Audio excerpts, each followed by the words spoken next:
दोस्तों, मैं हूं संदीप द्विवेदी और आपकी कहानी के साथ मैं लेकर आया हूं अपना नया शो जिसका नाम है यूं ही नहीं दिल लुभाता कोई।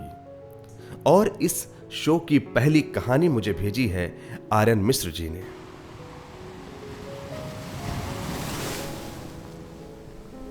आज से पहले कई बार आ चुका हूं यहां, लेकिन आज सागर से उठकर लहरें मेरे पैरों से इस तरह टकरा रही हैं कि लगता है जैसे जाते हुए वो मुझे भी अपने साथ ले जाएंगी, इस दुनिया से, इस समाज से, सबसे दूर। मन नहीं करता अब अपनों के बीच रहने का। ये कैसे अपने हैं जिनके पास मेरे लिए जरा भी समय नहीं, कोई मतलब नहीं कि मैं खुश हूं, मैं नाराज हूं, जैसे किसी को कोई फर्क ही नहीं पड़ता। या कहीं ऐसा तो नहीं कि ये सारे विचार मेरी निराशा के ही कारण हैं। कितना खुश रहता था मैं दोस्तों के बीच, न किसी बात की चिंता, न कोई जिम्मेदारी, न कोई दबाव हुआ करता था। मैं भी इन्हीं लोगों की तरह समंदर के किनारे आकर बैठ जाया करता था। दूर दूर तक सिर्फ पानी ही पानी। कितनी बार मेरी खुशियों को इन बहते हुए जल ने साझा किया है। आज भी तो न जाने कितने लोग इसके किनारे अपनी जिंदगी के बेहतरीन लम्हे बिताने आ रहे हैं। कोई पहली मोहब्बत के साथ रेत पर नाम लिख रहा है, तो कोई खिलखिलाते हुए चेहरे के साथ पिता की उंगली पकड़े आती हुई लहरों को दौड़कर बाहों में भर लेना चाहता है। मैं भी तो पहली बार ऐसे ही आया था ना, पापा की उंगली पकड़े, मां का आंचल थामे। पहली बार इतना पानी देखकर कितनी जोर से चिल्लाया था, मां इतना पानी, लगता है यहां रोज बरसात होती होगी। कितनी देर तक मेरी मां हंसती ही रही थी मेरी इस बात को सुनकर। फिर बाद में पापा ने समझाया कि कैसे झरनों, नदियों, बांधों से होता हुआ पानी मिल जाया करता है इसमें। जब भी यहां आता हूं तो सारी यादें जैसे आंखों के सामने से गुजर जाती हैं। और इन्हीं यादों के बीच याद आता है एक शख्स, अनामिका। जब अनामिका का हाथ पकड़े दौड़कर मां के पास आया था और कहा था मां से, मां मैं इसी से ही शादी करूंगा। और अनामिका भी हाथ पकड़े ऐसे ही खड़ी थी जैसे शादी के लिए तैयार ही हो गई हो। 8-9 साल का ही तो था। कितना सच्चा होता है ना बचपन। जो कहना होता है खुल कर कह देते हैं, किसी बात की चिंता ही नहीं होती, कौन क्या सोचेगा, कौन क्या समझेगा।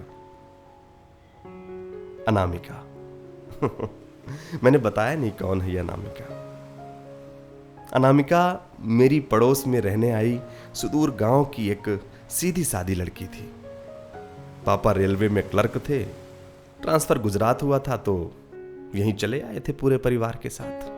तब से ग्रेजुएशन कंप्लीट करने तक हमारे साथ ही रही वो। बचपन में स्कूल साथ जाना हो या बड़े होने पर साथ साथ कॉलेज, चली ही आया करती थी घर मुझे पूछते हुए। एक बार तो कितना रोई थी जब उसे बिना बताए महीने भर के लिए मैं बुआ के यहां चला गया था। महीने भर का प्लान दूसरे ही दिन खराब कर दिया था, वापस आना पड़ा था मुझे। इतनी नाराज हो गई थी कि घंटों मनाना पड़ा था उसे। हर बार यह कहकर रोने लगती, मनोज तुम मुझे छोड़कर चले गए, तुम्हें पता है ना तुम्हारे बिना कुछ भी अच्छा नहीं लगता मुझे। फिर भी आज सोचता हूं तो लगता है जिंदगी कितनी बदल चुकी है। जो मेरे बिना एक दिन भी नहीं गुजार पाती थी, आज 2 साल का समय बीत चुका है। ना उसने कभी कोई एसएमएस किया, ना कभी कोई फोन तो मैंने भी नहीं किया था। हाँ, शुरुआती दिनों में उसे एसएमएस जरूर किया करता था, लेकिन जब एसएमएस सीन होने के बाद भी कोई जवाब ना आता तो धीरे धीरे एसएमएस करने की आदत भी छूट ही गई। पर इसका मतलब ये जरा भी नहीं कि उसे याद नहीं करता। आज भी मन करता है कि साबरमती के किनारे अचानक से वो पास आकर बैठ जाए और हंसते हुए उसी अंदाज में पूछे, क्यों मनोज, कैसा रहा आज का दिन।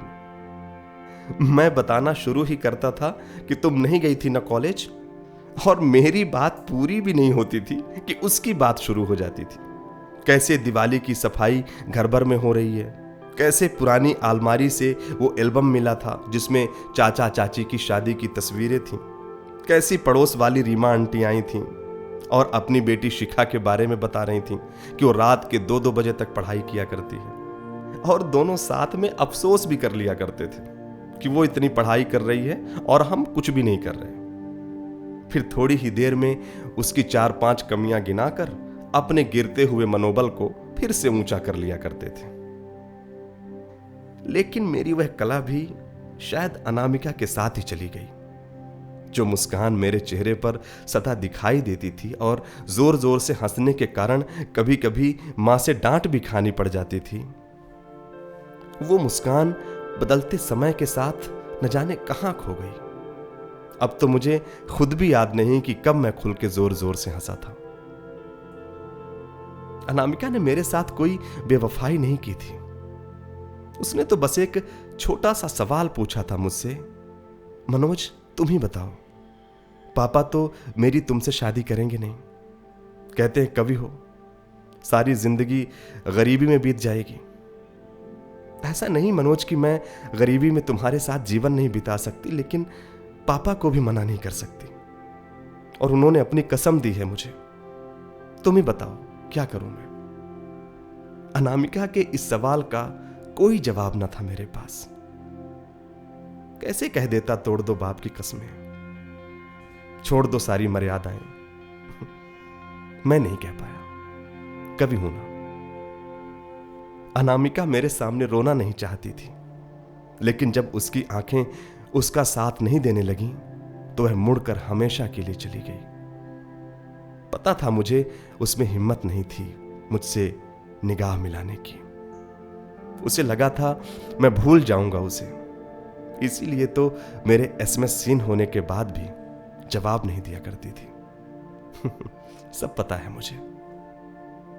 आज भी एक तड़प है उससे बात करने की, और जब भी ये तड़प बढ़ जाती है कलम उठाता हूं और सारे जज्बात कोरे कागजों पर लिखता रहता हूं। अब बस यही है मेरी जिंदगी और यही है मेरा काम। अनामिका।